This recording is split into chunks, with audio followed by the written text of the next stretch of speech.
The gentleman from California is recognized for 3 minutes. Thank you, Madam Speaker, and I thank the gentleman for yielding. And I rise in strong support of the bill before us that will fund our troops through the end of the fiscal year, cut an additional $12 billion in federal spending, and prevent a government shutdown.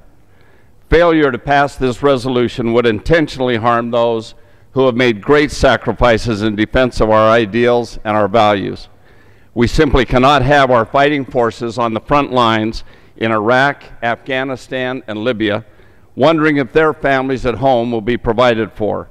It would be a grave injustice and a gross affront to the civil-military relationship. Their pay cannot, should not be disrupted, not for a week, not for a few days, not for a second. Our men and women in uniform deserve better. I don't even want to contemplate a government shutdown. But if it should happen, people need to know that the pay to our military would be suspended. This means we would have our troops on the front lines risking their lives with their families at home with bills to pay and mouths to feed, and they wouldn't get their paycheck. As Secretary Gates has said, many of our youngest sailors, soldiers, airmen, and Marines live from paycheck to paycheck.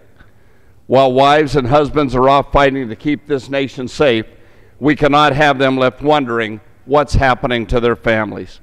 I think that we're mature enough to fix this problem.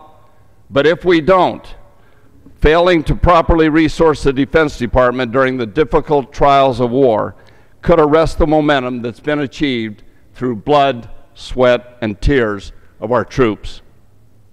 The military is already overstretched, over-deployed, and overworked.